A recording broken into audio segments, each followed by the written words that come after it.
ہم اسے اپنی طرف سے نعمت عطا کر دیتے ہیں نسی من کان یدعو الیہ من قبل، تو وہ ایسا بھول جاتا ہے جیسا کہ اس نے کبھی ہمیں پکارا ہی نہیں تھا.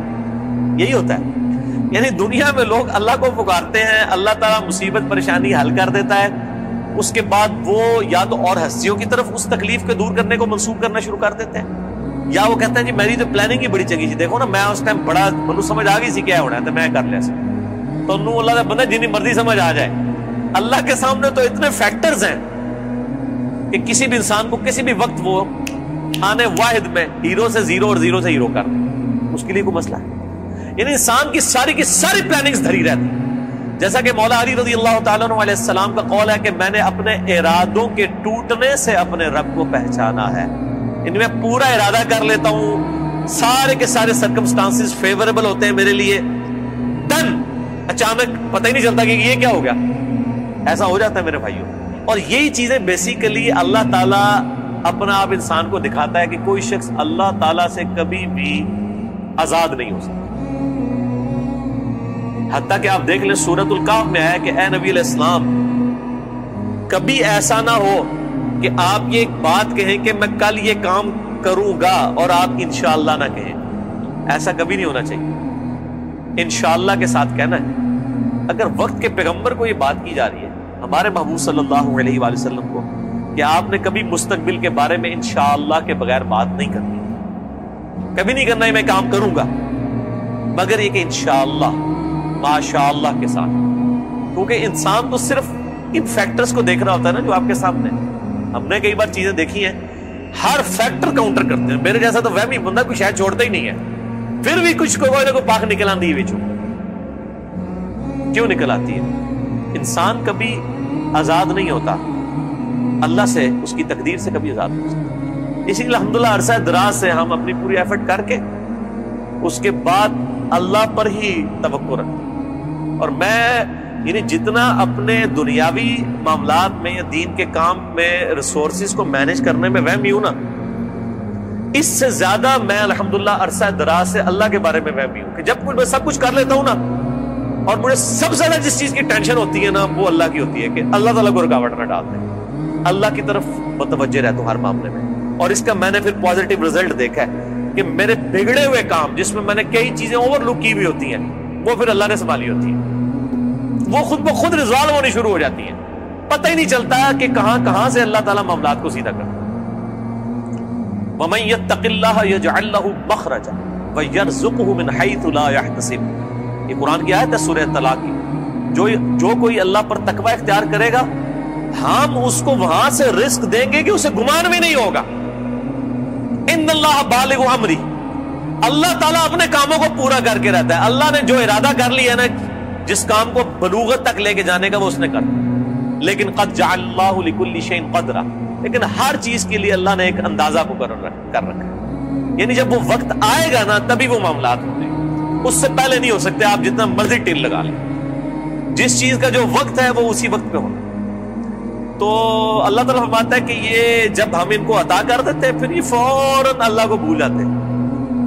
وہ میں اگلے دن وہ قاسم علی شاہ صاحب کی ایک ویڈیو دیکھ رہا تھا، انہوں نے بڑی اچھی بات کی واسف علی واسف صاحب کے حوالے سے. وہ کہہ رہے تھے کہ وہ بتا رہے تھے کہ اللہ کی طرف آپ کی توجہ اور توکل کا لیول کیا ہونا چاہیے. ایک تو وہ توکل ہے جو ہمیں واعظین کی تقریروں میں نظر آتا ہے، ان کی کتابوں میں نظر آتا ہے. پریکٹیکلی وہ 1% اللہ پہ توکل نہیں کرنے والے ہوتے.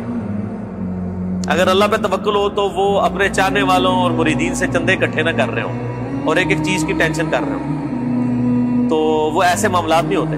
وہ میرے ایک دوست ہیں، یہ واقعہ آپ نے یاد رکھنا ہے، میں دوبارہ آپ کو قاسم علی شاہ صاحب والا بات میں سناتا ہوں. مجھے ایک اور واقعہ یاد ہے.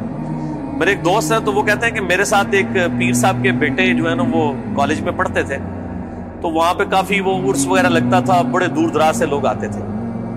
تو کہتے ہیں کہ وہ جب جن دنوں میں عرس ہوتا تھا نا تو وہ پولیس کو بار بار فون کر رہے ہیں کہ جناب سیکورٹی کا بڑا خیال رکھنا ہے لوگوں دی جی.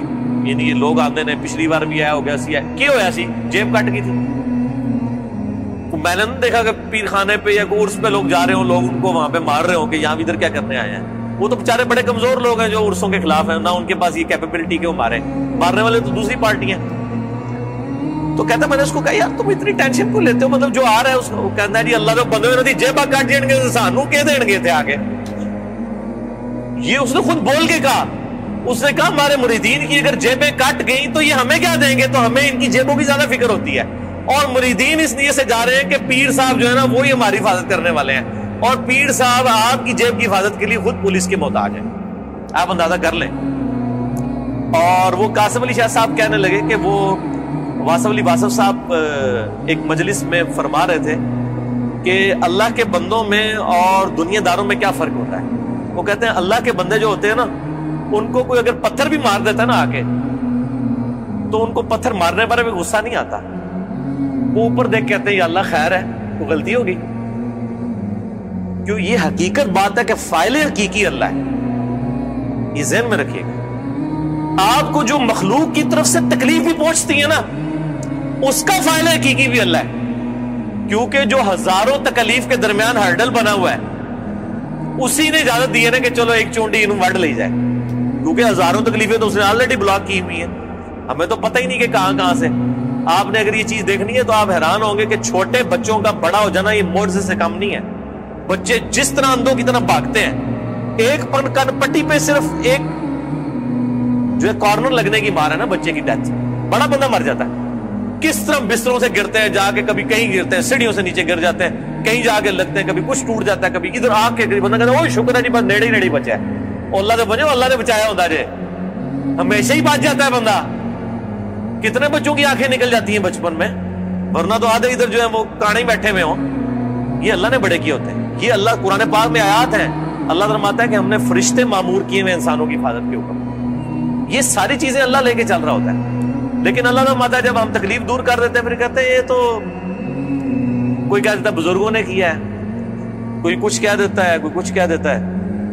وہ ایک مجھے لطیفہ یاد آ گیا, وہ ایک بندہ جو ہے وہ سمندری طوفان میں پھنس جاتا ہے, اور جب وہ ڈوبنے لگتا ہے تو کہتا ہے یا اللہ منو بچا لے, میں دیکھ دیا گا تیرے نا دی.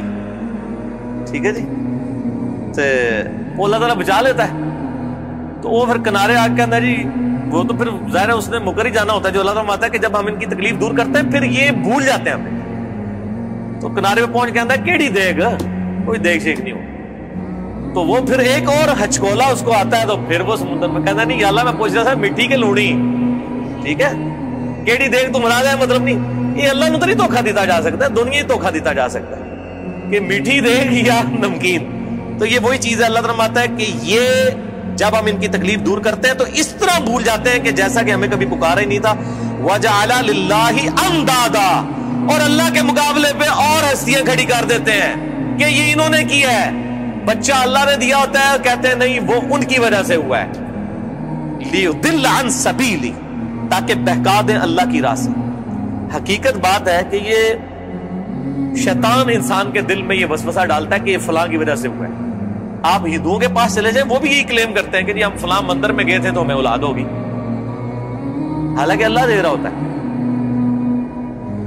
لیکن شیطان جو ہے وہ اینڈ ٹائم پہ ایسا وسوسہ ڈالتا ہے کہ انسان اور ہستیوں کی طرف اسے منسوخ کرنا شروع کرتا ہے. ہم نے تو کئی ایسے دیکھے ہیں جو لوگوں کو بچے دے رہے ہیں لیکن خود بے اولاد ہوتے ہیں. ان کو کہیں آپ کیوں نہیں اولاد ہو رہی. سورہ شورا کا آخری رکوع پڑھ لیں, اللہ فرماتا ہے اللہ جسے دیتا ہے بیٹے دیتا ہے, جسے چاہتا ہے بیٹیاں دیتا ہے, جسے چاہتا ہے دونوں دیتا ہے, اور جسے چاہتا ہے محروم رکھتا ہے. نبی علیہ السلام کی صرف ایک بیوی ہے جس سے اولاد ہے, سیدہ خدیجہ سے, یا ایک ماریہ قبطیہ سے سیدنا ابراہیم علیہ السلام پیدا ہوئے, وہ بھی فوت ہو گئی. باقی آپ کی ساری بیویاں بے اولاد ہیں. کیا نبی کی بیویوں کی خواہش نہیں تھی کہ ان کی اولاد ہو؟ اللہ کی مرضی. سیدہ عائشہ محبوب ترین بیوی ہیں, جوانی کی عمر میں بیوہ ہوئی ہیں, کوئی اولاد نہیں ہے.